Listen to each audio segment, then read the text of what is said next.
And we are rolling. All right, let me get situated. So, Stephen and Geryl Deixler. Yo! This is your lives. Hey. All right, so let's start from the beginning. Where were you born? The date, and do you remember which hospital? Where, when? Who should start? It doesn't matter. Okay, I was born in Prospect Heights Hospital in Brooklyn on July 31st, 1935. And you? Unaccustomed as I am to being photographed and having to speak about my life, I will do the best I can. I was born on April 14th, 1939, a very long time ago. And I'm not sure what hospital. It also might have been Prospect Heights Hospital in Brooklyn, New York.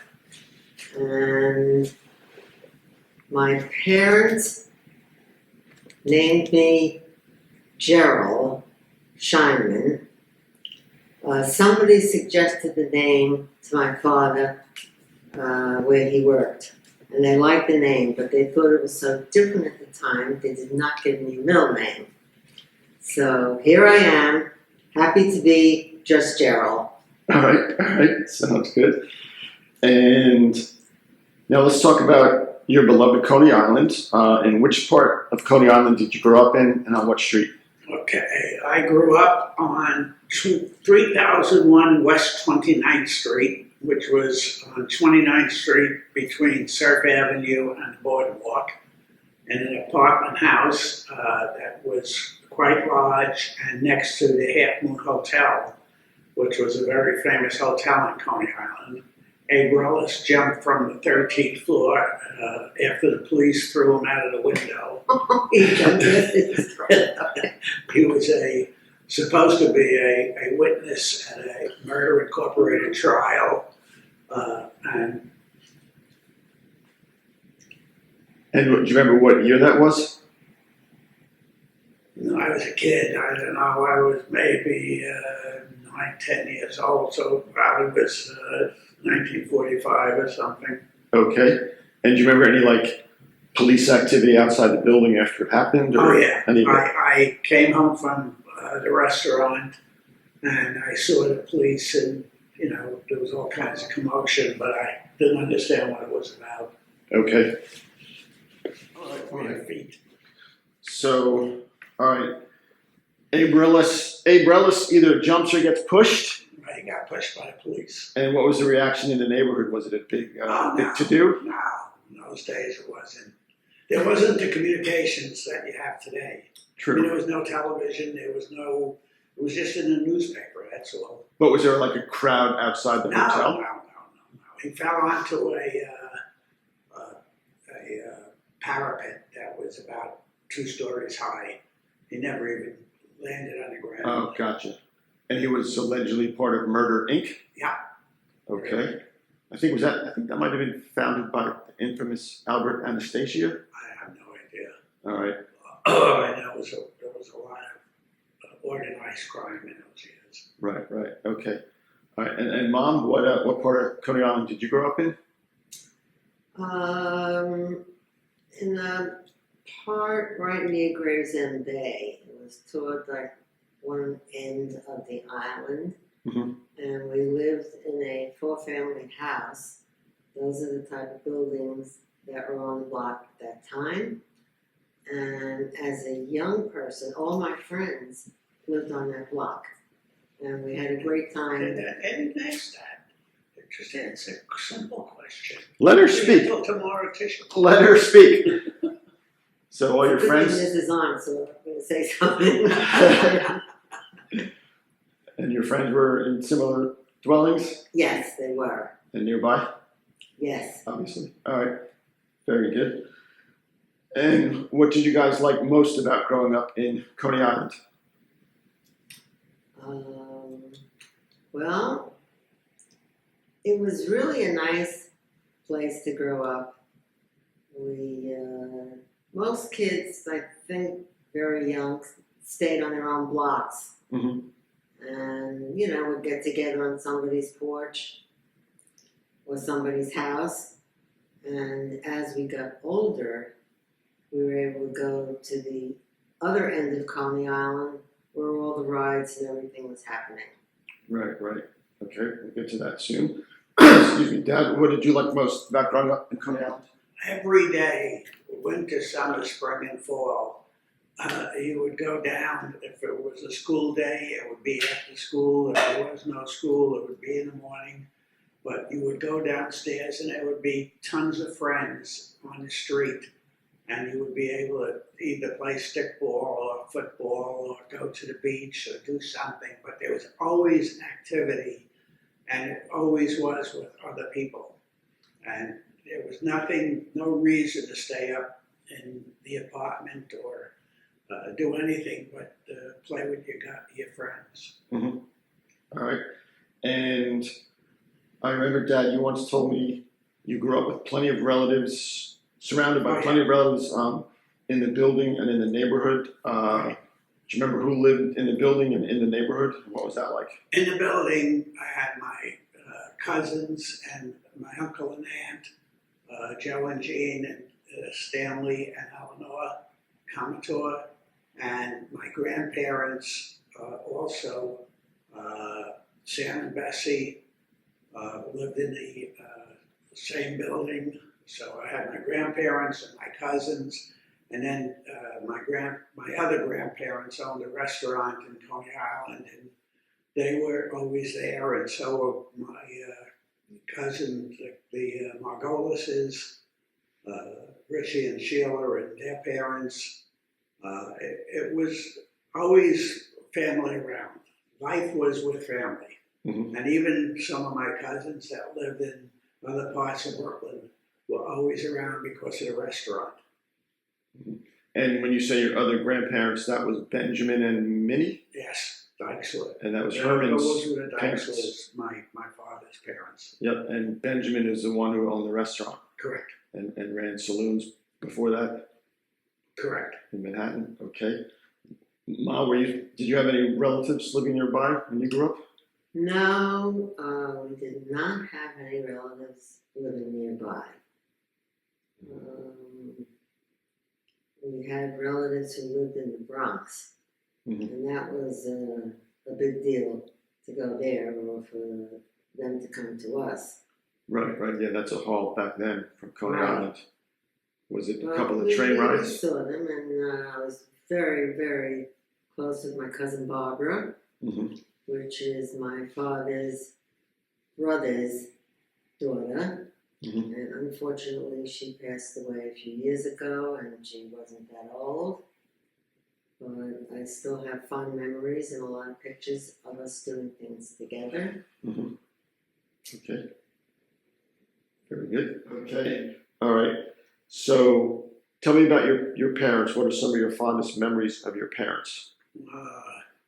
My father was a milkman, and he worked from probably 3 o'clock in the morning till 10 o'clock in the morning. So he slept during the day. One of my major memories is my mother yelling down from the 3rd floor to the courtyard that the kids were making too much noise and Herman was sleeping. And that was a major crisis on the street. The kids could give a crap less than Herman was sleeping. But my mother would try to quiet them down. It was a different world. In the summertime, every night, my mom would go out into the street with a bridge chair and sit with about 15 of her friends until 2, 3 o'clock in the morning because it was too hot to be in the apartment. My father would take the trolley car and go to work. It was just different. Mm-hmm. That's right, too hot. Obviously, there was no AC Oh, no. in indoor buildings back then. No. Uh-huh. The only thing you had, if you were lucky, you had a fan, and you had people would put up a mesh screen to leave the windows open. Mm-hmm. Right. Okay. Mom, what are some of your fondest memories of your parents and your mother in particular? My mother worked very hard, always cleaning or getting things ready for dinner. She wasn't a big cook or a great cook. She made some dishes that we really liked, and the ones that we didn't, sometimes some of us would maybe hide a few things that we didn't want to eat. I remember going to visit my grandmother, Rose Pearl, who lived there at the time, Dodger Stadium, Ebbets Field it was called. Yep. Home of the Dodgers. And my aunts would be there, my mother's sisters, Shirley and Anne, and I don't know, think of the other one. That's all right. But and my Aunt Shirley liked to play the piano. And I would sit with her on the piano bench. And she would, try and play some popular songs and sing to them. And she was probably my favorite aunt at the time. Okay. What else? And so your mother's name was Lillian, correct? Yes, And when you were pregnant with me, she passed away. correct. And that's why you were named after her. Yes. And your name starts with an L. Yes. All right.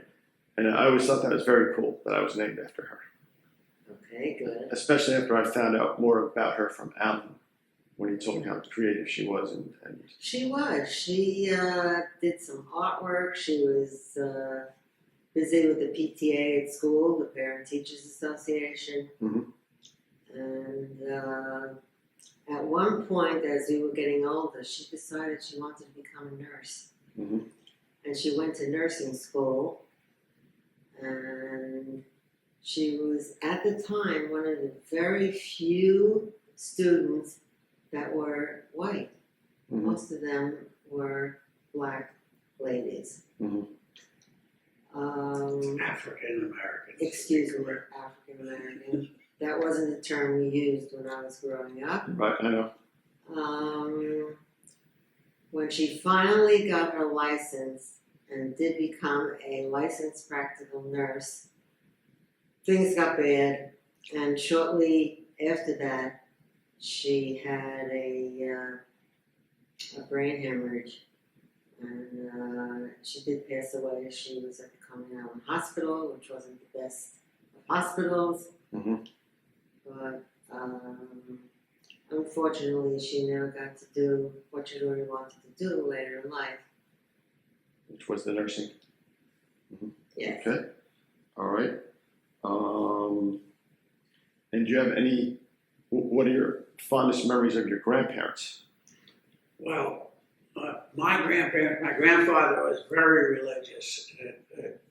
I'm talking about Sam Komitor, and he was always going to temple. It wasn't a temple at that time; it was a shul, and the shul was right across the street from where we lived, and he was back and forth and to the shul. And my grandmother, when I was a real little kid, was the only person who was able to feed me.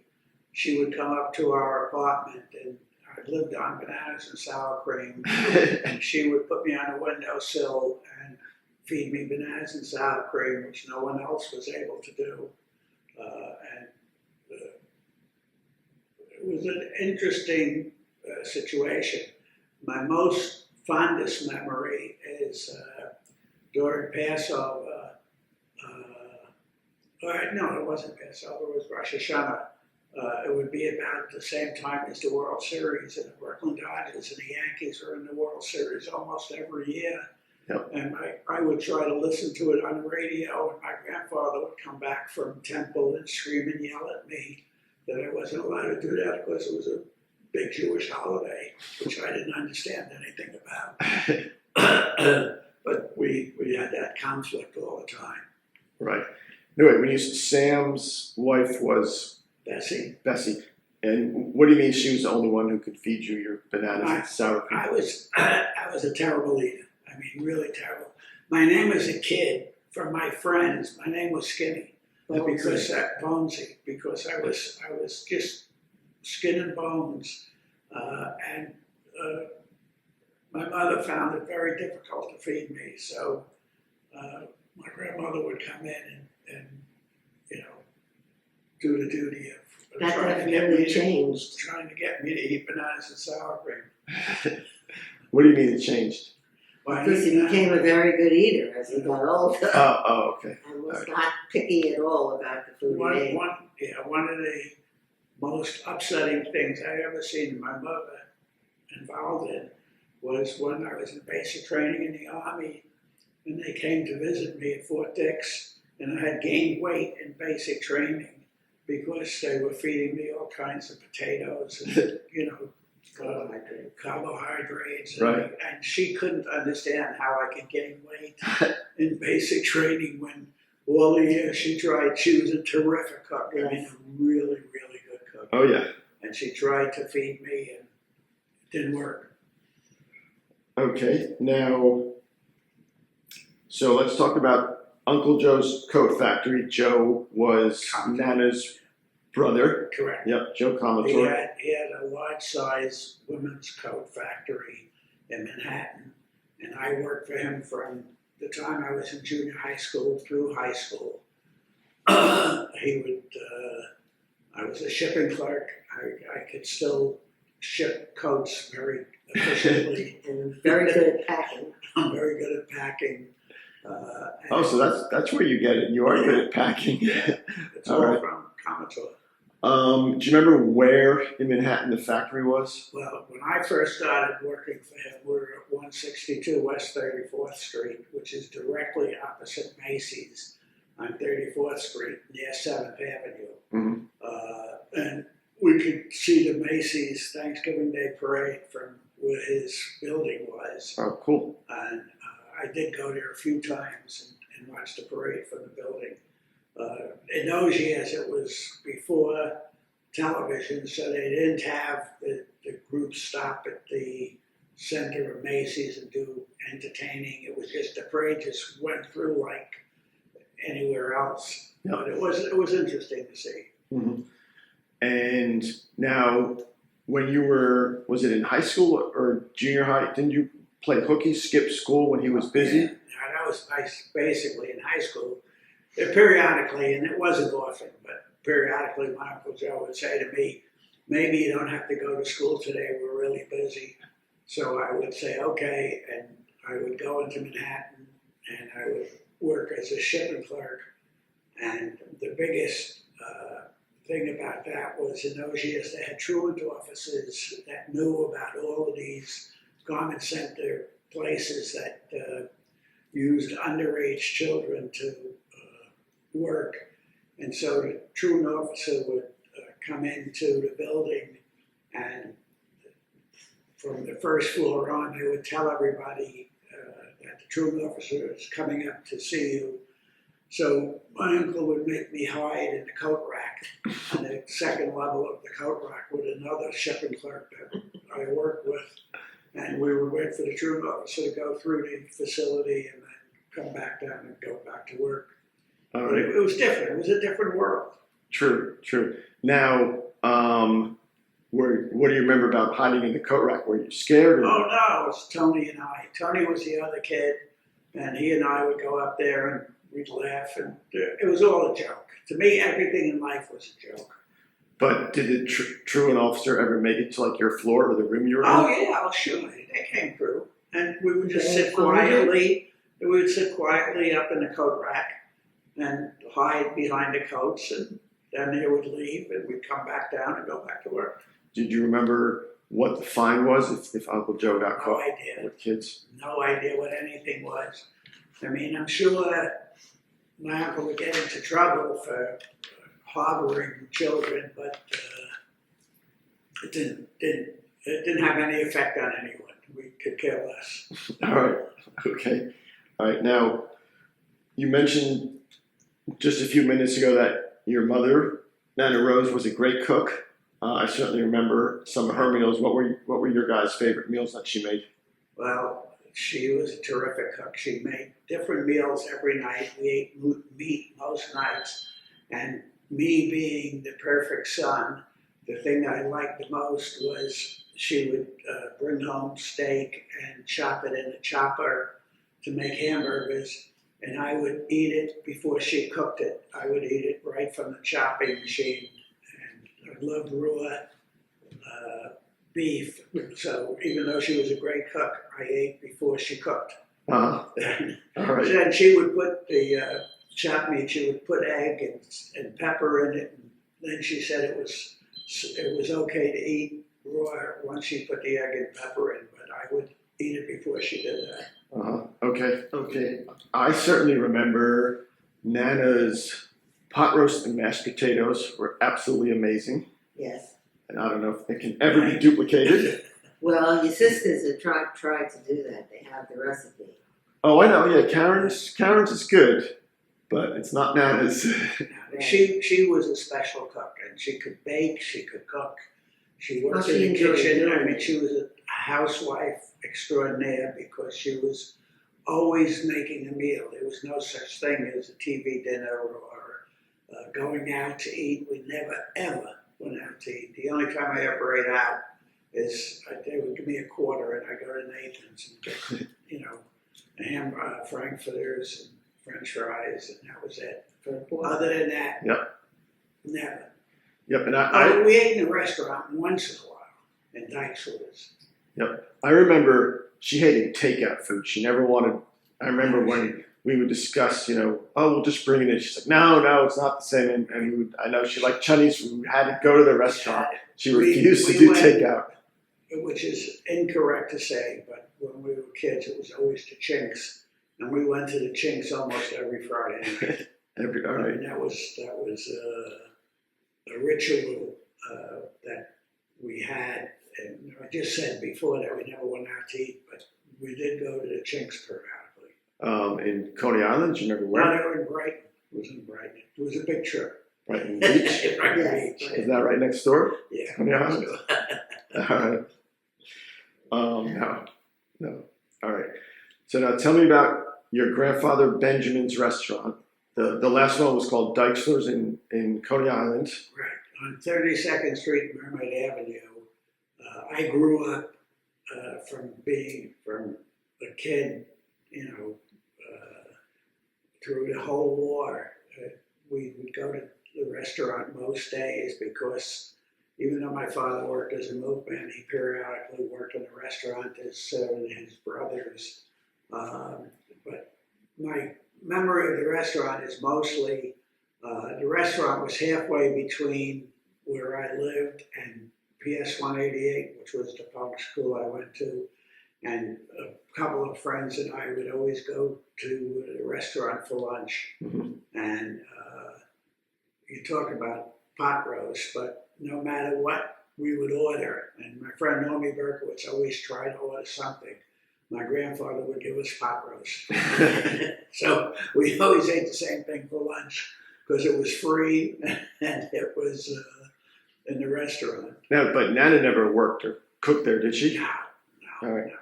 My grandmother, she was the cook, was part, not the main cook, but she cooked in the restaurant. Mm-hmm. Okay. And did you remember eating there, Mom? Yes. I do remember eating that. It was always a good meal that everybody enjoyed. And I knew that one day I would certainly never be able to do what you did. Mm-hmm. Mm-hmm. Anything else? Okay. All right. Do you have any memories of steeplechase and the rides and the parks there? We went to the boardwalk a lot. There's a lot of food stands, a lot of rides. Mm-hmm. I guess that's the first place we had pizza. And we usually went on a Tuesday night because they had fireworks. Oh, okay. As soon as it got dark, maybe around 9 o'clock, they had fireworks that everybody gathered around to see. Right. And it was just a fun night. Mm-hmm. Whatever you had for dinner, you had there. All right. And Dad, I remember you told me, and I looked this up, the fire at Luna Park. Luna Park was in 1944, Right, so you would have been 9. correct. And I remember you told me you were watching it from outside of Deixler's restaurant. Correct. The fire was a tremendous fire. The whole Luna Park was made of wood, and once it caught fire, it was immense. But I was probably 20, 25 blocks away from it, and my mother wouldn't let me get any closer. She wouldn't let me go, towards it. So I just watched it from afar. But it was big. It was a big blaze. I remember. Yeah. And Coney Island, there was an expression that when the season ended, there would be Jewish lightning that would burn up a lot of the amusements so that they could get the insurance. Okay. Any idea if that's what happened to Luna Park? I have no idea. No. All right. I don't know. That was major. That was different than. I never liked a lot of those rides. They scared me, especially the cyclone. Mhm. I couldn't get myself to go on some of those things. Okay. I watched. Yeah. I rode the Cyclone once, many years ago when I lived in Manhattan. And yeah, I'm not a big amusement ride person either, but it was really cool because it was wooden, rickety. You think at any minute it's going to fall apart. And it still exists today. Yeah, and when you get to the very top, you're facing the ocean. Right. So you have this beautiful view of the ocean, and then all of a sudden you're just zooming down, and you feel like you're going to flip over. But yeah, I rode that. It was fun. Yeah. All right. Now I know you were both young, but what do you remember about World War II and its aftermath? I remember more than Geryl because World War II started when I was 5 years old and ended when I was 10 years old. And every day in the newspaper, both the Daily News and the Daily Mirror, the headline was always about the war and how the Allies were moving in the war. So it was in the newspaper every day. We didn't have much, well, we did have radio, but of course there was no television. And you got everything you got from the newspaper. And I vividly remember watching the Allies progress through Europe. Mm-hmm. I don't know why, but the newspapers seem to always concentrate on Europe and not the Pacific. Probably because there was a big population in Europe, and the Pacific was just a bunch of islands that were, inhabited by the Japanese and taken over by the Allies. It wasn't as interesting. Right. Yep. I don't remember much about it. No. I remember maybe hearing my parents talk about it or maybe seeing something in a newspaper, but I think I was too young to even think about it. Right. Or think that it could be something that I should be worried about. Mm-hmm. Yep. And do you remember when it ended in any of the celebrations? Oh yeah, I definitely remember that. I remember before that, in early 1945, when Roosevelt died, I was at the restaurant. I was on 32nd Street, and people came running out that Roosevelt was dead. I remember that.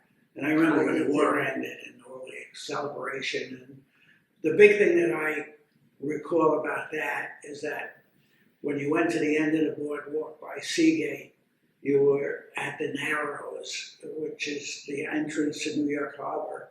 And the troop ships would come in to the Narrows, and you'd be able to see all the soldiers screaming and yelling as, they came home.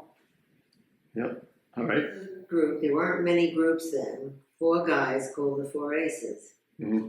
And me and my friends started a fan club for them. Oh, We yeah. loved them so much. We wrote letters. They wrote letters back. They Oh. sent us little, things that we would have a memory of them. Great. And we would go see them when they were in an area that we could get to easily. Uh-huh. And then also, but this was also, I believe, in high school, me, Edie Terran, Janice Fader, and Brenda Rothschild formed our own group. Yeah. I'm trying to think of what we called ourselves. But we would get together and sing songs of the day. Uh-huh. And like to do it together and make believe we were a group that were making these songs popular. And it was a fun thing. So it was your own girl group. That we call it like a girl group today. Yes, we probably had a name and I can't think of it right now. And where did you like go to someone's apartment to sing when you were doing this? We did some of it at school Oh yeah, when you had free time. right. And again, we would go to Sandra's house a lot. Wherever we could find time and space. Mm-hmm. And it was a fun thing. It really was. We used to try and imitate the four aces. Did you ever sing before any kind of audience or group of people? Other than friends, no. However, at the time, Neil Sedaka was in our high school at the same time we were. Mm-hmm. And he always starred in, wrote, directed all the shows that we put on in high school. And I believe that one time we were one of the acts. Really? Yes. Oh wow. It wasn't fabulous, but it was something to do and it was enjoyable. And did he? But Neil Sedaka became a very famous, popular Oh sure, absolutely. entertainer who's still around. I Yep. don't know how much he entertains now, but Calendar Girl. Yeah, yes. I think was one of his big And hits. another very popular person at high school when I was there was, what's his name? That was Yeah. Lou Gossett Jr. Lou Gossett Jr., Yep, the actor. who was a wonderful young man. Mm-hmm. His family was probably one of the very few families that were black that lived in Coney Island at that time. Mm-hmm. He was such a terrific guy. He was elected president of the senior class. Oh wow. Okay. Yes, and his family were known to be wonderful people too. And of course, he went on to be a very Oh, yeah. famous, good actor Right. also. Yeah. Yep. And he has now passed on, not all that long ago, Mhm. also. I believe he was one of the stars in An Officer and a Gentleman. Correct. Yes. All right. But do you remember, did Neil Sedaka direct you guys when you performed No. in that show? I don't remember him having much to do with us. Okay. All right. Very cool. All right. Now let's talk about how both of you met. How old were you? And is this the map story? Is that how you? The map First story. to- Absolutely. So all right. So tell me about that. I came out of the Army in 1956, and I guess it was in May, and I hung around with my buddies, and we would go to this park on Neptune Avenue called Leon Kaiser Park, which was where they had handball courts and all the other things that a city park would have. And Geryl was a handball player in the park. Anything with a racket and a ball Yeah. was for me. Okay. So I met her at that time in the early summer of '56. I was still in high school. She was still in high school, Right. and I needed. That summer I decided to go to college after the Army, and I needed somebody to draw a map of the. It was either the world or Europe or something. It was some geographical location, and she volunteered to draw that map, and I that's like how to we draw. got together. So you saw this young, attractive woman playing handball, Right. and you said, "I got to go talk to her." I said, I need somebody to draw a map for me. No, that's not true. And we got to know each other So- that way. So you In asked the her. park. Yeah, in the park. So you approached her and asked her to draw these maps. Yes. And what were you thinking when he came up to you, Mom? I wasn't thinking much of anything but helping him out with maps. Yeah. He would come to my house couple of times after school because I was still in high school. Uh-huh. And we sat and we drew the maps and we talked and we got to know each other. Right. And then at some point he said, "Do you have a date for New Year's Eve?" Mhm. I said, "No, I don't." This was probably November or whatever. And there was this private men's club, right? The Cresco Club. The Cresco Club, which was right near the building that he lived in Coney Island. And they ran some parties and events. And they did a big party on New Year's Eve. Right. And so that was really our first date. Yeah. But I went with him to the party. And Sheila and Norman Berkowitz. Right. Were they married then? No, I think they were just. I think they were married. No, I think they were I married. think they were married. And so we spent time with them, and it was a great party. We had a good time. Right. And then after that, we started going out. So that was New Year's Eve, 1956, Yes. going into 57. Okay. Cresco Club? Cresco Club was a men's club basically on Surf Avenue between 29th and 30th Street.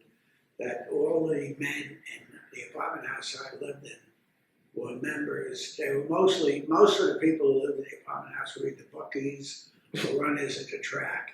And they were able to afford to have this club. It's just a plain social club. Uh-huh. And that's where we went for New Year's Eve. So wait, the bookies and the runners, did they own the club or? No, well, they rented. It was a rented facility that just said, they had a big sign outside that said Cresco Club. Right. I don't know how they got the name or anything, but eventually my neighbor, the two kids that I babysat for, Mark and Michael, their uncle, who was Maxwell Courtner, he was killed in World War II, and the club became a VFW facility. Mhm. The Maxwell Courtner, it was in honor of him. Oh, wow. Okay. But with the New Year's Eve party, is that what the bookies and the runners, did they rent it for that? Is that who? They were there, for sure. They were there? So you were hanging out with a bunch of Yeah, mobsters? the kids I At babysat that for, time, I had no idea what they were all about. the kids I babysat for, their father, no, their grandfather was a bookie, and they lived at the same floor we lived on. Does everybody know what a bookie is? I was just about to ask you, is that the numbers game? No, Or what, no, or sports They bets? take bets on baseball, football, and track, mostly the track. Most Gotcha. bookies work the track. Yep. Aqueduct and Belmont. And the runners were men who lived in mostly my building, and they would go to the track, and they would go to the clubhouse, and they would run the bets from the people who were sitting in the chairs in the clubhouse. They would run it up to the windows, but they never got to the window. They got to the bookie who was waiting next to the window, and he would take the bets. There was always an angle. Always All right. an angle. So So the runners ran to the bookie. all right. And did the runners get a cut from the bookies? Oh, of course. Yeah, Uh-huh. sure. They made money. That's how. Hey, they were able to live in this fancy That's why they did it. And the bookies were always good paying their winners? Oh, yeah. It was a system. The system, the track was a very big thing at that time. Mm-hmm. I mean, when the track was open, a lot of people went to the track. It was more so than, sports was big, baseball and football was big, but the track was big. Which was your uncle that went to the track? Oh, Albert. My Uncle Albert. Albert. Went to Uncle horse Albert. races all the time. He had a business in a garment center, and he lost his business twice because he lost all his money at the track, and he would start another business and lose all his money. Mm-hmm. It was crazy. It's Albert and Nettie. Yeah. Wow. All right. So Dad, now right after high school, there was still a draft in America. and you had to sign up, right? Well, you signed up for the draft at 18. At 18, you had I don't know, either a couple of weeks or a couple of months to sign up. And of course, like everybody else, I signed up. Yeah. And then when I got out of high school, I wasn't happy being the shipping clerk anymore, but I worked for my Uncle Joe full time, and he was going to make me into a salesman, but that sort of didn't happen. So I went and pushed up my draft, which we were allowed to do at that time. Just go to the draft board and say, I want to be next. Uh-huh. Even though I would have gone in normally when I was 20 years old, I went in at 18. Right. And what was Nana's reaction when you did that? They were astounded. They couldn't believe it that I did that. And it was sort of a shock.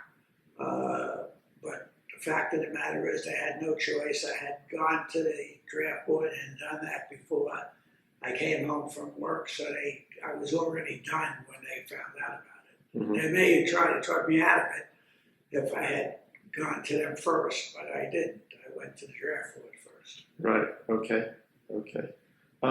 But I mean, again, you had no choice, right? If you didn't do it at 18, you had to do it at 20. Well, I would have been eventually drafted, yeah, because the Korean War had ended, even though I'm considered a Korean vet.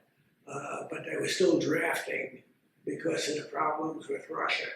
So I probably would have gone in at 20 or 21. The interesting thing is that a lot of the guys from the street had gone into the Army earlier, and while they were in the Army, they had been drafted. While they were in the Army, they hated it, and they cried, and this and that. They would come back on weekends from Fort Dix and all upset. But then after they got out of the Army, they would come and tell all these war stories, and they were heroes, and they loved it, and this is great. So I went in with the attitude, I'm just going to enjoy it, and I did. Right. But I mean, when you say war stories, I mean, None of them. Not real war stories. Not real Yes. stories. They called it war stories. training stuff and Yeah, stuff that, yeah. I mean, most of them, I guess, went overseas. One guy, but he was in World War II, not Korea. He became a dope addict and died of an overdose in Coney Island. Mhm. I mean, that was unusual, but it did happen. Right. And what year? Do you remember what year you entered the Army? Oh yeah, I went in '54 and I got out in '56. That's when our whole relationship started, after he After the Army. I never met Geryl before got the out of Army. the Army. Oh, okay. Oh, all right. And now I remember you once told me an officer gave you a choice. You could serve in either Korea or Germany. It wasn't an officer, it was a guy I knew. I was in Fort Knox. After Fort Dix, I went to radio operator school in Fort Dix and then went to Fort Knox. And in Fort Knox, this guy came over to me who was a buddy of mine who worked in personnel and said, everybody is going to Korea next month. If you don't want to go to Korea, you could go to Germany now. I said, fine, send me to Germany. What do I give a crap? It was better than going to Korea. Yeah. The Korean War was over, but, so anyway, I went to Germany. I met Normie Berkowitz there. We spent some time together. Mm-hmm. All right. So, were you in Germany for, was it all of 1955? Yeah, 55 and part of 56. Okay. And it was interesting. I was there for almost a year and a half. And I was in a field artillery battalion that had mostly officers. Mm-hmm. So I got to see a lot of people who went to college. And I got the idea that going to college was a good idea. Mm-hmm. Because in Coney Island, I mean, my sister, who was 4 years older than me, went to a community college, and she was like a hero because she was the only one anybody knew who went to college. Uh-huh. She became a dental hygienist, and it was unheard of for someone to go to college. Wow. All right. Okay. And I also remember you told me some nights when you'd be walking back to your base in Germany, one of your buddies was drunk and he would be trashing the locals' mailboxes and the German police couldn't do anything to him? But the kid that I was best friends with in Germany, his name was Bob Ising. He came from Yorkville in Manhattan, which is Germantown. We called in Manhattan, 86th Street was considered Germantown because a lot of German Americans lived there. Okay. And he was German American, but he would drink. We would go to the bar. He would get drunk, and then he would like to take the wooden Gate fences? the fences, the wooden fences, and he would pick them up. They were very easy. Everything there was, easy to take apart. He would take them, pick them up, and put them down, so they would have to reset them. And we were there during the occupation, so the German police had no authority over us at all. Right. The only thing the German police could do was walk with us back to the concern, and then when we get there, they would tell the MPs what we did. Uh-huh. And he would, would get into trouble that way, and the MPs would check that the fences were down, and then they would then, take action. He was pulling. 2 weeks restriction. He'd pull the fences out of the ground. Oh yeah, he'd pull them out of the ground. He was just hungry. I didn't do it, Uh-huh. but he did. And they actually the U.S. Army authorities would punish Well, they him. would verify, yeah. Uh-huh. It's 2 weeks I restriction. mean, you could have done anything. While I was in Germany, the occupation ended, and then all the police guys would have an MP and a German policeman in the police car, and they would work together. Mm-hmm. And then eventually, of course, Germany became independent. Okay. Now, you get back home to the States, you went to college on the GI Bill, right? Correct. And that was a program for service members that they basically covered your tuition? No. The GI Bill paid you a certain amount of money a month. If I remember correctly, it was like $140 or $150 a month, no matter whether you went to Harvard or to Brooklyn College. And Brooklyn College was free. Mm-hmm. So I was actually being paid that $150, and I didn't have to pay for college. Yep. So you went to Brooklyn College, Right. and what did you major in? What did you study? Math. I was a math major, statistics minor, Mm-hmm. and I did everything by rote. I had no idea what I was doing. By what? Rote. I mean, I just would study enough so that I could pass the test. But then an hour later, I forgot what happened. But you finished in 4 years. Oh yeah, Yeah. I finished in 3.5 years because I mean, the GI got I think 8 or 9 credits for being a GI. So I was able to work the whole time I was in college as a taxi driver, so that I could feed Gerald. Those were the days. The taxi driver. That's right. And you were a taxi driver in Manhattan or Brooklyn? Well, I picked up the cab outside of Brooklyn College. The cab company was in Brooklyn, outside of Brooklyn College, but I drove right into Manhattan. Uh-huh. I didn't take any fares in Brooklyn because the action, it was a different thing in Manhattan. The traffic wasn't as bad. You were able to get around. You were able to do things. I mean, the fares started at a quarter and they jumped a nickel. Now they start at, I don't know, $2 and jump a half a A buck. lot more than that. Okay. And any interesting stories from your taxi driving days? Oh, plenty. Yeah, I had some interesting stories. One of which I was driving down what became 9th Avenue. It was anyway. I was going towards Columbus Circle, and they were doing the subway under Columbus Circle, so that the entire street had wooden planks because they would pick it up while they were working on the subway. And in the rain, the wooden planks were totally, completely, you couldn't stop a car on the wooden planks because they were slippery. Right. So I was racing another cab, Even though I had a fare in my cab, I was racing another cab Started early. down Columbus Avenue going towards Columbus Circle. And he slowed up, but I didn't when we got to the wood, and I crashed right into the back of a car. And I mean, I really whacked the car that I hit.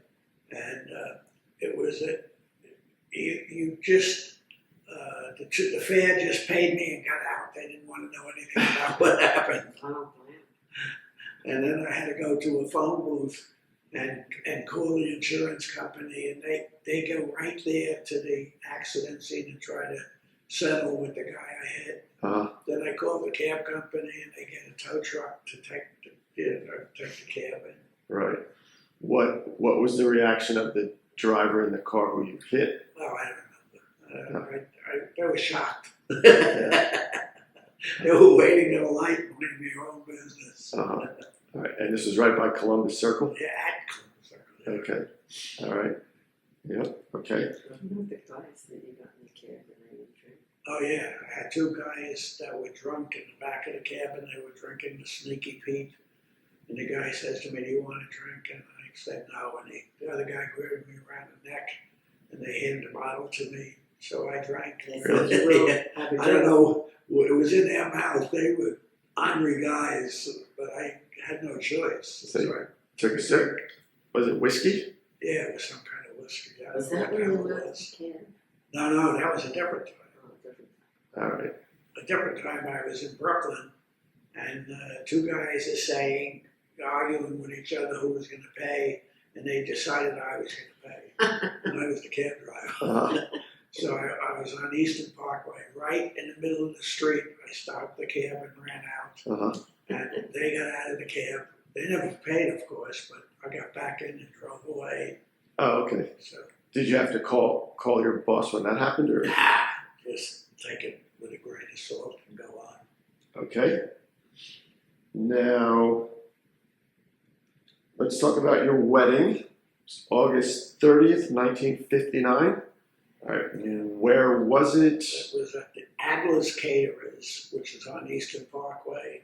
It was in a sort of a step-down building. It wasn't in a basement, but it was not at street level. And it was in the end of the summer, Labor Day weekend, and they had just redid Adler's Caterers, and the air conditioning wasn't working, so it was hot as hell. Our wedding was a sweatbox. We have video, not video, we have 8mm film of it. You see all the people without their jackets. Really? I was fine. And do you remember roughly how many people were invited? You know,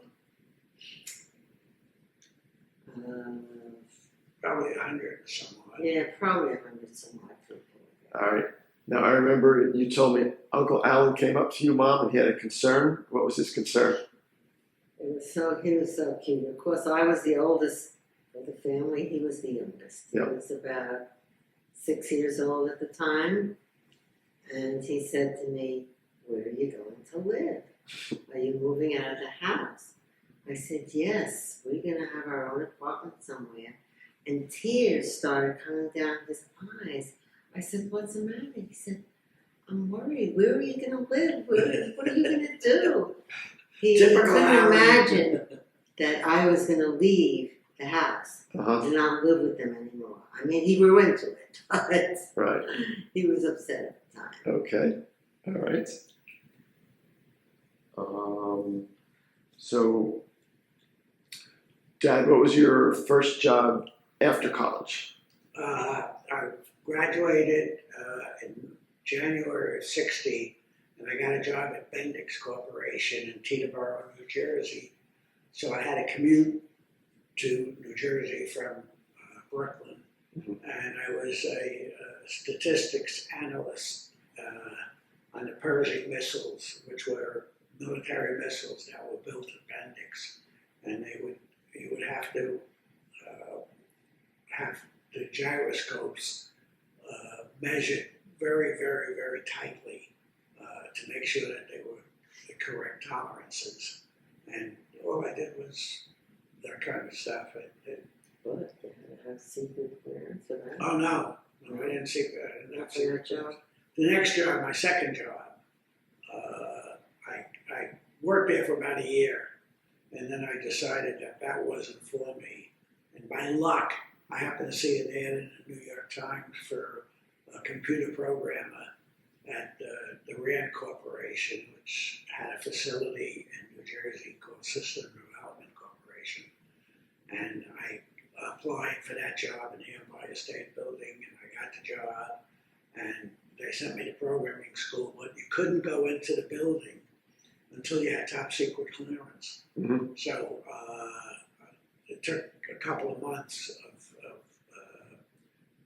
working at the school, going to basically computer school before I was allowed in the building, and then I worked there. And do you remember were you learning a programming language? Oh yeah. Do you Well, remember? then there were no compilers, there were no languages as such. You worked in a machine language, and you know, you did buffers and gates, and you know, it was a different situation. But I did learn all the basics of how a computer works, so it was interesting. Right. Well, wouldn't a computer take up the whole room then? Oh yeah. And this was too. Were they still using punch cards, the computers?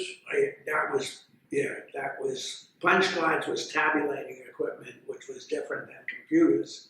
Computers were, they consisted of these rooms of vacuum tubes and then a console, and you did have to feed tabulating cards in to initiate the computer. But once you did that, it was all programming. Mm-hmm. Okay. And now, I remember you once told me, maybe it was this job, where you saw the salesmen coming back from their 3 martini lunches buzzed, and that's... No, that was way after. I went through programming at System Development Corporation and at ITT, and then I got a job in New York at Honeywell as a programmer. And I worked my keister off there because the salesman would sell Honeywell computers on all bullcrap that they gave that the machine could do that it couldn't do. But I watched as we were on 42nd Street, 2nd Avenue, and the old Seidelberg restaurant was right across the street. And the salesman would go there for lunch and drink, and they'd have their couple of martinis, and then they would come back and they would sit around for about an hour or two, and they'd say, well, we're going out on a call, but then they would go home. So I figured programming isn't really the smartest place to be. You're much smarter being a salesman, so I got a job as a salesman at Honeywell. At Honeywell, all right. Selling their computers? Oh yeah, Okay. I did well. I made more money. I mean, I really started making a couple of bucks as a salesman. Do you remember who some of your clients were? Well, my biggest client was Interstate Department Stores, which have been eventually closed and became Toys R Us. It bought Toys R Us, which was an operation out of Washington, D.C., and then became Toys R Us. Mm-hmm. And then Bond Stores was a big, again, a men's clothing store, was a big account of mine. And those are 2 big ones I remember. Then When did you get to Revlon? Then I was after I was in business for myself. But then I got promoted to Manhasset, Long Island as a branch sales manager. And that was interesting because now I didn't have to go out on the road and sell. I had salesmen who worked for me. Mm-hmm. And I commuted from North Brunswick, New Jersey to Manhasset, Long Island every day. Wow. Because I took Mommy out to the island a couple of times to look at houses out there, and she rejected them. I think the Long Island Expressway scared the hell out of her. Yeah. So, but okay, and you had moved to New Jersey for the job. Was it with Bendix in Teterboro? We moved to Wood Ridge, which is in northern Jersey, Okay. off of Route 17. which is close to Teterboro where Bendix was. Right. And also close to Paramus where ITT was and System Development Corporation was. But then we bought a house in North Brunswick on a GI Bill, which cost a couple of bucks more than the rent we were paying for the apartment. And Karen was born in Brooklyn, but grew up in, not grew up, the first couple of years of her life was in Hasbrook and Woodridge. And then Andrew was born in Passaic, and you were born in North Brunswick. Yep. Okay. Yeah. No, I was born in Perth Amboy. No, Andrew was born in Perth Amboy. I thought you said Paramus when we did the other interview. All right, it's something. Andrew was born. It's the hospital. We didn't live in No, in Yes. Passaic. Andrew was born in Passaic. Oh, okay. All right. Okay. Not Perth Amboy, Passaic. And now, when did you get the idea to start your own company? And once you did that, I mean, were you nervous or stressed out having a family to support? No, I was the one that was very stressed out. No, what happened is I left Honeywell because the guy who was the regional director of Honeywell started a company in Manhattan called Consolidated Software, which sold software packages to companies. And I had no idea, but that company was formed, Consolidated Software was formed to get rid of a guy that was in another company associated with it. The other company had funded Consolidated Software, but within 6 months of my being there, it went bankrupt. Okay. So then I met a couple of other Honeywell sales reps at not Peter Lucas. We were at on 2nd Avenue and 43rd Street, the steakhouse. Anyway, we met, and John Carr and I decided that we would go into business. We each put $10,000 in, and we started working out of his apartment in Manhattan to go into the not into computer leasing, but into facilities management, computer facilities management business. We wrote a business plan. It never materialized, and we became consultants at Zale Corporation in their data processing department, and that evolved into my going to business for myself. John Carr. Was it Jack Carr? Yeah. John. Yeah, John and Jack. Oh, right. And so Zale, what did Zale do? They were a jewelry company. Right, that's what. Okay. We're all over the country, actually. They're Right. still around. Yeah. So you're data consultants for them? Yeah, we ran their data processing department Oh, I see. So like in Manhattan. all But there. John did most of the work. Jack did most of the work.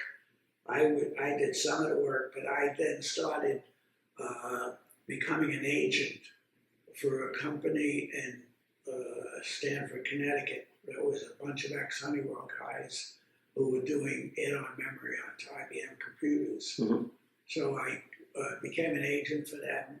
I was doing Zale, and I was selling in New Jersey and Pennsylvania add-on memory to IBM computers. Oh wow. Okay. And yeah, we recently discussed that.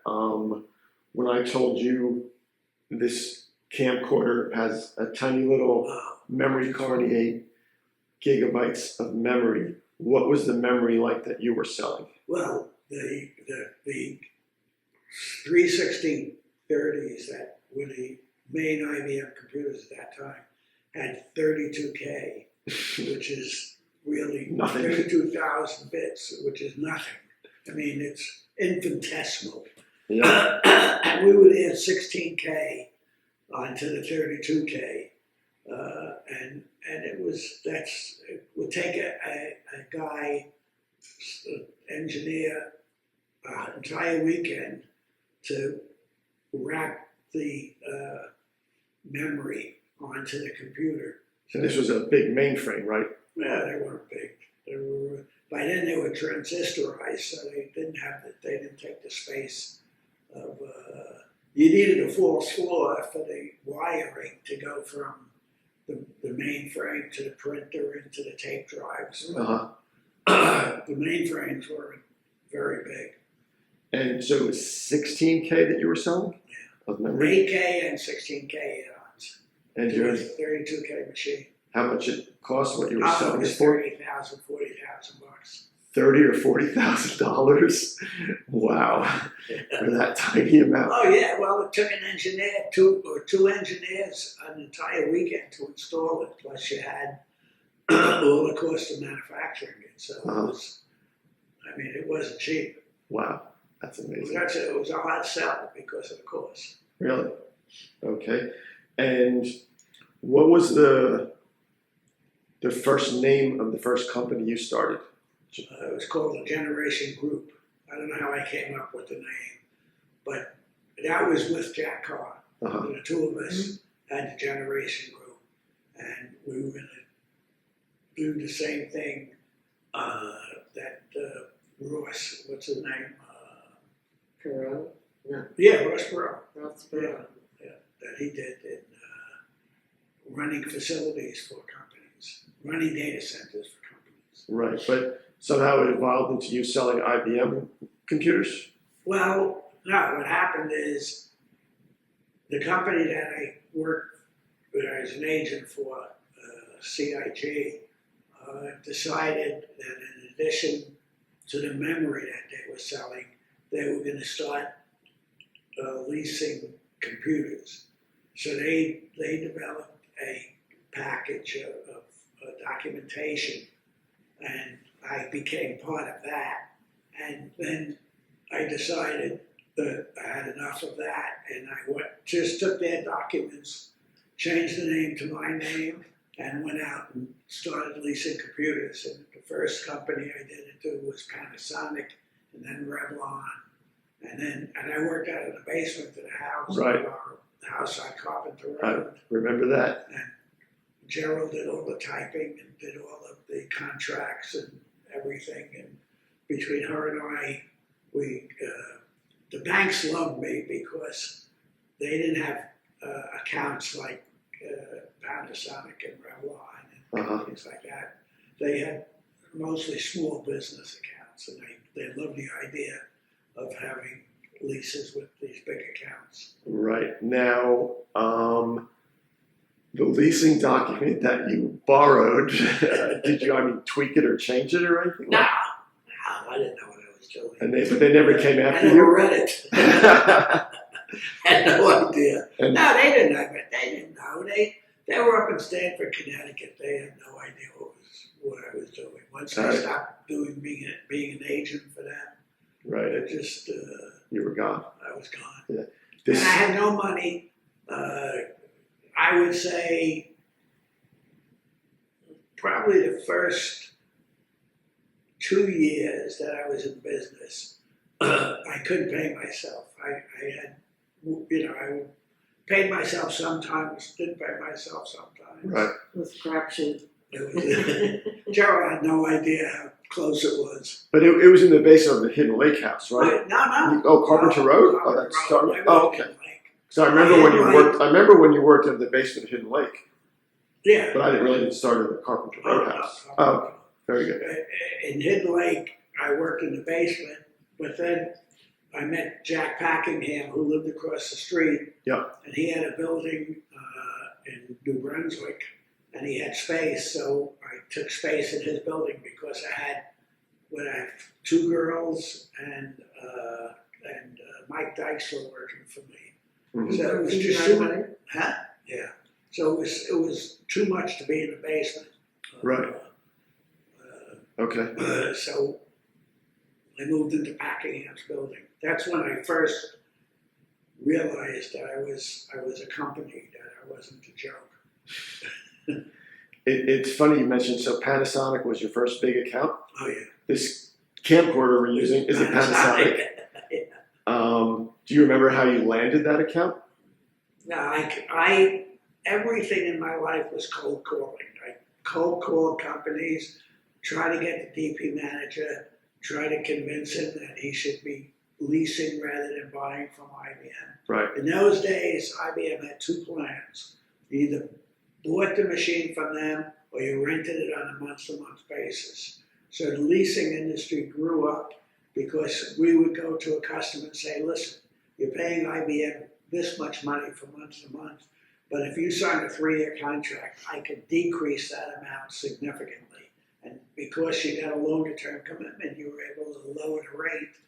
And between the debt that I got from the bank and the equity I put in, that's how the deal was done. Okay. And then you would also offer them an upgrade when the latest and greatest came out. You made all the money in leasing after a year or 2 years the most. They wanted to do upgrades, and then you basically had them where you wanted them because they had no choice but to do it with you. Right. Okay. And But I would never take advantage of that. All right. All that data was on that old machine that they wanted to move to the new one. Oh yeah, and then they would want to upgrade. Sometimes they upgraded the old machine, just added to it. Other times they would want to change the machine out and get a new machine because IBM always was changing their technology in those days. Right. Every couple of years they came out with new equipment. Yep. That totally obsoleted the old equipment. Okay. And was it Revlon also a jewelry company? What? No, Revlon perfume. Cosmetics. Oh, okay. Cosmetics. Right. So they were another one of your big clients. Yeah. Yep. And I also believe you had M&M Mars for a while, Oh yeah, right? I had Candy. Mars. Oh, I had a lot of companies. I Yeah. had Volkswagen of America. I mean, I can't even list the companies. I remember you occasionally coming home with giant boxes of candy. from And Mars. me, Karen, and Andrew would go nuts and start eating as much of it as we could. It was like Halloween. They would give me, every time I went to M&M, it was in Hackettstown, New Jersey, they would give me 2 boxes of candy. Uh-huh. And they had, Mars bars and Yeah. all the other stuff, M&Ms. Yeah. Privately, Yeah, it was a privately owned company, Forest Mars owned it. But I would eat part of one box on the way home, and the rest would go to you guys. Okay. All right. So Chelsea wanted to know, how did you propose to Mom? Well, tell Chelsea she was wrong, because Mommy proposed to me. I don't even remember doing it. You did. How did I do it? One day you just said, well, when are we going to get married? Well, that makes And sense. that That made sense. and that's how it happened. That was You it? don't remember that? You just said, when are we going to get married? I guess it was time. I said, I don't even know we were engaged. All right. Sometimes you have to take the bull by the horn. Yep. All right. Chelsea also wanted to know, do you have any favorite time in your life, a year, a decade, a moment, anything like that really sticks Now, out?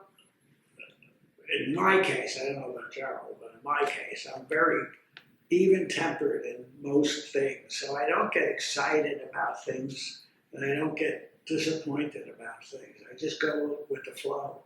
But probably, if I had to say what time I enjoyed the most, is when we first had the house on Long Beach Island, the bigger house on Long Beach Island. Yep. Even when we had a small house on Long Beach Island, and all the family would come and be together. Yep. That was probably the happiest time of my life. Mhm.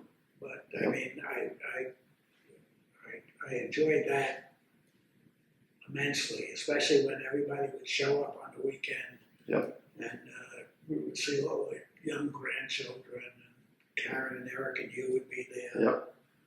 And That was a very Andrea and her kids were always there. oh yeah, Yep. and It was a great place where the whole family got together many times. Oh yeah. I distinctly remember every Labor Day weekend in September, I would get depressed because I knew it was our last hurrah. Because I knew the kids were going back to school. They'd be busy with school stuff. And I really would get depressed because I knew this was it. This is the last. Labor Day weekend was. Yeah, that was it. I really. But Andrea would come with Chance, and I love Chance. I mean, Yep. I thought that was when the whole family was there and Chance was running around. I was Yep. I was happy. Uh-huh. And how about you, Mom? Any favorite? I would say that definitely is a highlight. Uh-huh. That we could all be together so often. Yep. Other than that, life was fine. We had our friends, we went out, we did things. Mm-hmm. But that was special. It kept the family close. I mean, the grandchildren are now really friends with each other. And you, Karen and Eric, you, Karen and Andrea, got closer together because you were all there. It was a good thing having that house. Oh, absolutely. Yeah. And I never realized it when we sold the house, how upset some of the grandkids were because they stopped coming because they were doing, so many things on their own and going to college and that kind of stuff. But they still thought that house was a special part of their lives. Yeah. Oh, yeah. Absolutely. Yeah. I loved all the holidays that they would spend in the playroom. Yeah. Making costumes and making signs and for the parade. Oh, yeah. They won it, I think, 2 years in a row. Yeah. Yes. Yep. They were the Y2K bugs in 2000, that whole software scare. Used to help them make a lot of this stuff. And we finally lost because this woman, who I think was a part-time prostitute, do you remember that woman who? Yes, but I never thought of her like that. Yeah, she was a hooker. But wait, what did she do? She was all the judges. She knew all the judges. And it looked like she had bought that costume. Yeah. Oh, she had won it? Oh, she knocked the kids off their throne? Yeah. Do you remember what her costume was? I can't remember. I remember her, but I don't remember what it was about. It was something with red, white, and blue. I don't know. Oh, that's right. It's a July 4th parade, right? Yeah.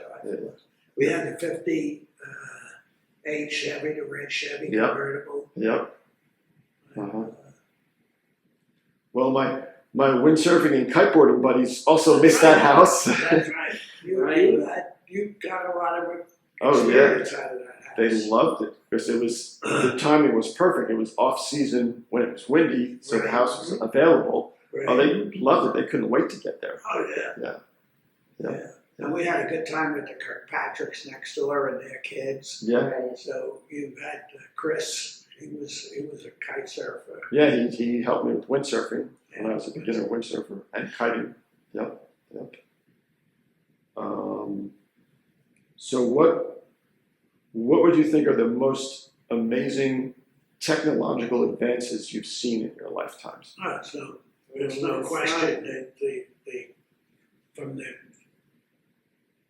core memory that I programmed in to the technology that exists today on an iPhone and The iPhone is amazing. a watch. I mean, you talk into a watch. We had Dick Tracy when we were kids, and he would talk into a watch, and everybody said, it's impossible. Right. But now your watch rings and you talk into the watch. I mean, technology is mind-boggling. The cell phones, the TV, Everything. the cars have The first time we saw TV, there were 3 stations, and then PIX came, the 4th station came in after a while. But TV was on from like 8 o'clock in the morning till 11 o'clock at night. I think it signed off. The latest any station signed off was 11 o'clock at night. Mm-hmm. And then you had the test patterns after that until the next We morning. could never imagine what we do today. Uh-huh. Oh, Because of yeah. I mean, technology. We couldn't even think that it might happen. even streaming, which is relatively new. Streaming is 10 years old or so. I mean, it was beyond comprehension. Yep. And I remember you told me a story when you wanted a TV and did you put notes throughout the apartment? All through the elevator. I had him downstairs. I had him in the elevator. Everybody else started getting TVs. I was probably 15. So probably 1950 I started that campaign. And eventually we got a Queen Anne RCA TV, which was mostly a console with a little screen. Right. Her parents had got the first Helicrafter TV. Holocraft. remember the helicopter? With the, what do they call The antenna, the Yeah. rabbit ears, The rabbit rabbit ears. Right. yeah. And then in those days, you would put a big piece of glass in front of the TV, and you would enlarge the picture. Magnify. It would magnify it. Yeah, you magnify the picture off the TV. It was different. Yeah. And then all of a sudden, all the buildings had antennas on the roof when the rabbit ears didn't work, and everything pointed towards the Empire State Building because that's where you had the transmitters were all on the top of the Empire State Building. Right. Yep.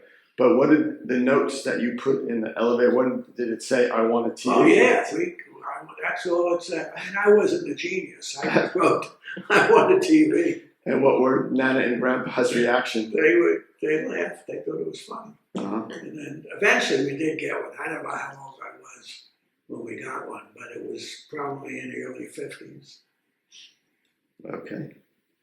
Yep. And Selena wanted to know, is there anything in particular that always cheers you up?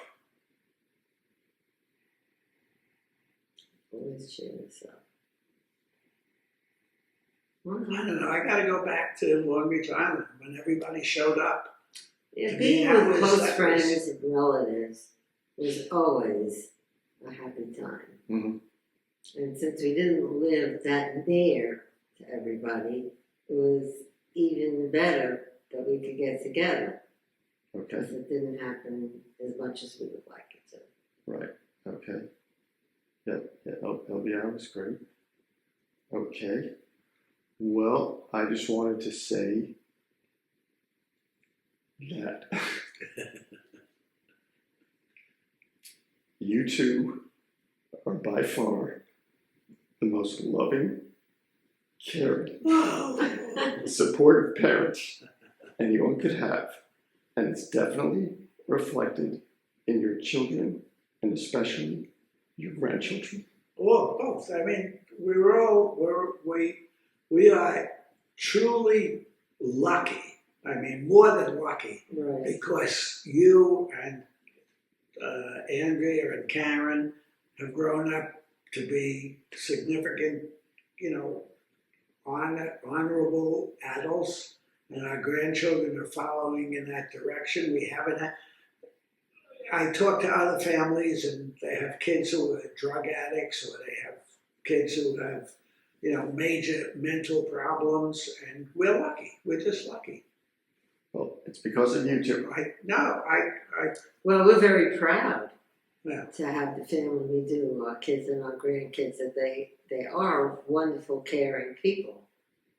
And nowadays there are too many people that are not like that.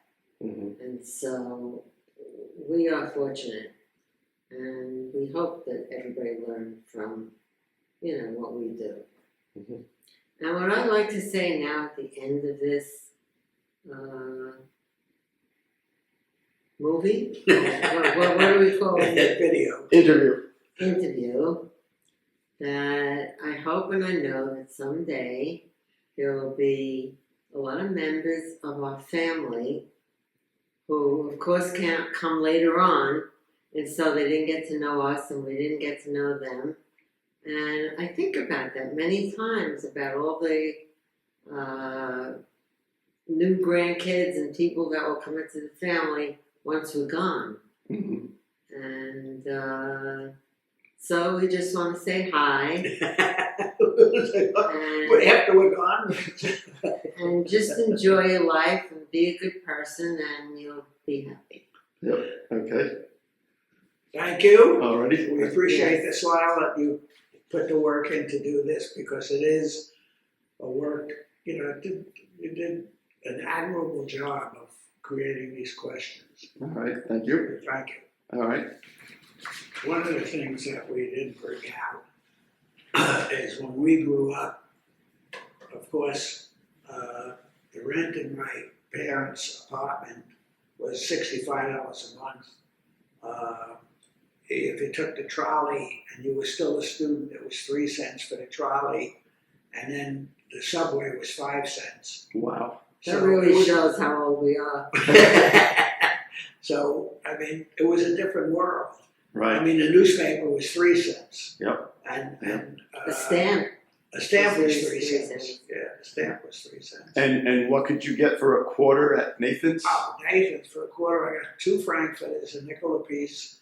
French fries was a dime, and root beer was a nickel. So Wow. I got 2 frankfurters, French fries, and a root beer. Delicious. And it was delicious. And then I went with Selena and Gerald to show Selena Coney Island Yeah, a couple of years back. a couple of years back. And it was like 20 some odd dollars for each of us to have 2 frankfurters. Yep. We shared French fries and we had a soda, and it was ridiculous. It was disgusting. It was so terrible. So it's a different world. It Yeah, just, yeah. And I have to say, and a lot of people say it, that growing up when we grew up in the World War II era and after World War II was one of the finest times to grow up, because America was growing in stature and in prominence, and it was a good time to grow up. Yep. It was a much simpler time. But there was a name for it. Well, the greatest generation. Greatest is- generation. Was Right. That's World War II veterans. Yep. But Well, we were lucky. I was lucky that I decided to go into the army, and I got to the base I got to in Germany, where I met all those officers and realized that college was a significant event. And we were lucky that we evolved the way we evolved. Good family. Absolutely. We have no complaints. There are a lot of things going on today that we could never have imagined. Oh, of course. And life, I think, is more dangerous now in a lot of ways. Mhm. Ways that I never ever thought I would think about or have to concern myself about. Like what are some of those concerns? Well, I don't know that I could get into that As a stuff kid, now, but we I lived never thought it would ever be this way. Like mass shootings? everything. That's one of them, definitely. Right. We had no concerns at all about going to school. I never even had a thought that anything could happen at school. But the newspapers would come out about 1 o'clock in the morning, or sometimes early, the News in the Mirror. And my grandparents would read the Forward's, which was the Jewish newspaper, and the Jewish Day. So I used to yell at my grandfather. I'd say, "You read the Forward's backwards and the Day by night, so you're all screwed up."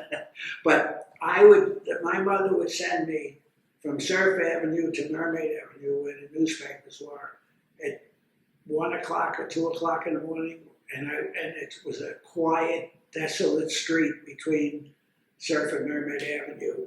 And I would go, and I never had a thought that anything could possibly happen. I There used was to no- go to friends' houses blocks away, and I was never afraid. Yeah, you never concern yourself with those things. Right. Like Right. Sandra, she said when she first moved to Tarrytown, they never ever closed their door. They never locked it. Mm-hmm. Those days are gone and forgotten. Yep. Yep. They are. Well, I hope everybody has a good, happy, safe, healthy life. That's all. That's a good closing. All right. Very good. Okay, thank you. And now we have to find out what's doing with Miss Chelsea. Yep. That will be exciting. Okay. Well, that was something.